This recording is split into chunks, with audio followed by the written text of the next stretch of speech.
তোমার ঈশ্বর সদাপ্রভু তোমার সঙ্গে আছেন। সেই মহাযোদ্ধা, তিনি তোমাকে বাঁচান।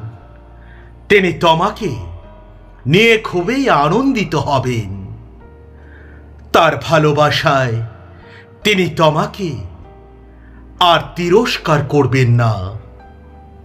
আমি কি তোমাকে এই আদেশ দিইনি? তুমি শক্তিশালী ও সাহসী হও। তুমি ভীত হইও না, হতাশ হইও না, কারণ তুমি যেখানেই যাবে তোমার ঈশ্বর সদাপ্রভু তোমার সঙ্গে সঙ্গে থাকবেন। ভয় করো না, কারণ আমি তোমার সঙ্গে আছি।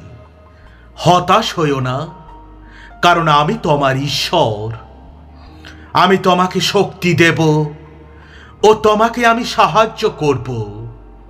আমার ধর্মময় ডান হাত দিয়ে তোমাকে আমি ধরে রাখব।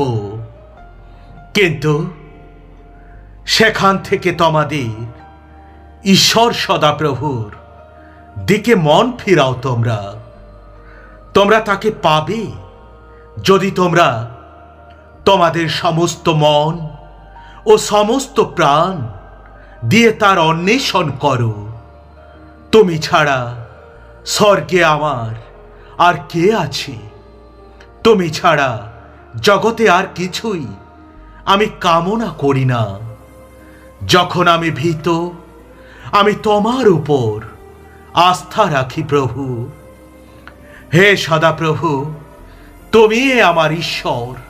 আমি তোমার নাম উঁচুতে তুলে ধরব ও তোমার নামের প্রশংসা করব, কারণ নিখুঁত বিশ্বস্ততায় তুমি বিস্ময়কর সব কাজ করেছ। তুমি যেগুলির পরিকল্পনা তুমি বহু পূর্বেই করেছিলে, যেহেতু তুমি আমার শৈল ও উচ্চ দুর্গ। তোমার নামের সম্মানে আমাকে পথ দেখাও ও চালনা করো প্রভু, যিনি আমাকে শক্তি দান করেন। তার মাধ্যমে আমি সবকিছুই করতে পারি। হে সার্বভৌম সদাপ্রভু, তুমি কতই না মহান। তোমার মতো আর কেউ নেই, এবং তুমি ছাড়া ঈশ্বর আর কেউ নেই। যেমনটি আমরা নিজের কানেই শুনেছি, কারণ প্রত্যেক গৃহ কারো দ্বারা নির্মিত হয়, কিন্তু ঈশ্বর সবকিছু নির্মাতা। আমরা ভালোবাসি কারণ তিনি প্রথমে আমাদের ভালোবেসেছেন। আস্বাদন করো ও দেখো সদাপ্রভু মঙ্গলময়। ধন্য সেই ব্যক্তি যে তাতে আশ্রয় নেয়। আমাদের জন্য ঈশ্বরের যে ভালোবাসা আমরা তা জানি এবং তার উপর আমরা নির্ভর করি। ঈশ্বরের ভালোবাসা যে ভালোবাসায় অবস্থান করে সেই ঈশ্বরে থাকে এবং ঈশ্বর তার মধ্যে থাকেন। ওঠো, প্রদীপ্ত হও, কারণ তোমার দীপ্তি উপস্থিত হয়েছে। সদাপ্রভুর গৌরব তোমার উপরে উদিত হল। তোমরা বিভ্রান্ত হইও না। ঈশ্বরকে উপহাস করা যায় না। কোনো মানুষ যা বনে তাই কাটে, কারণ যারা আমাকে খুঁজে পায় তারা জীবন খুঁজে পায় ও সদাপ্রভুর কাছ থেকে অনুগ্রহ লাভ করে।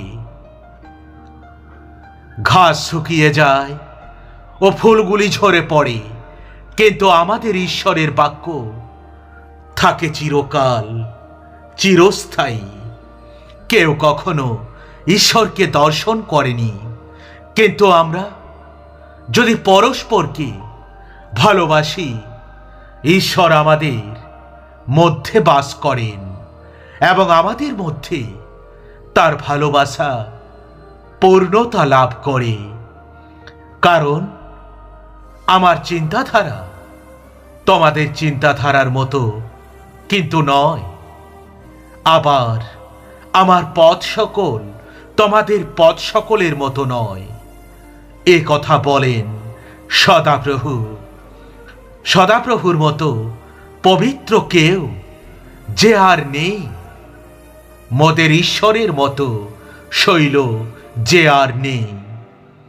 আমি সদাপ্রভুকে বললাম, তুমি আমার প্রভু, তুমি ছাড়া আমার কোনো মঙ্গল নেই। কেউ যদি বলে আমি ঈশ্বরকে ভালোবাসি, অথচ তার ভাই বোনকে ঘৃণা করে, সে মিথ্যাবাদী। যে ভাই বা বোনকে সে দেখতে পায়, তাকে যদি সে ভালো না বাসে, তাহলে সে ঈশ্বরকে সে দেখেনি, তাকে সে ভালোবাসতে পারে না। তোমরা প্রভুতে সব সময় আনন্দ করো। আমি আবারও বলবো, তোমরা আনন্দ করো। তোমার বাবাকে ও তোমার মাকে সম্মান করো, যেন তুমি সেই দেশে দীর্ঘকাল বেঁচে থাকতে পারো, যেটি তোমার ঈশ্বর সদাপ্রভু তোমাকে দিয়েছেন।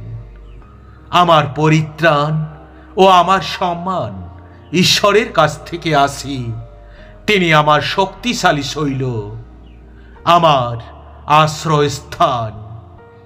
তোমরা জেনে রাখো যে তোমাদের ঈশ্বর সদাপ্রভু এই ঈশ্বর। তিনি হলেন বিশ্বস্ত ঈশ্বর।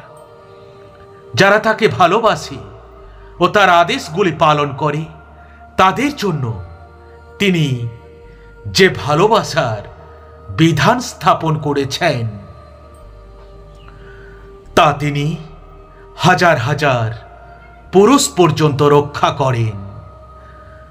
প্রভু ঈশ্বর বলেন, আমি আলফা ও ওমেগা, আদি ও অন্ত, সেই সর্বশক্তিমান, যিনি আছেন ও যিনি ছিলেন ও যিনি আসছেন। কারণ ঈশ্বর থেকে জাত প্রত্যেক ব্যক্তি জগৎকে জয় করে। আমাদের বিজয় এই যে আমাদের বিশ্বাসেই জগৎকে পরাস্ত করেছে। সদাপ্রভু আমার জন্য তার সকল পরিকল্পনা সফল করবেন, কারণ তোমার বিশ্বস্ত প্রেম, হে সদাপ্রভু, অনন্তকাল স্থায়ী। আমাকে পরিত্যাগ করো না, কারণ তুমি আমাকে সৃষ্টি করেছ। God bless you.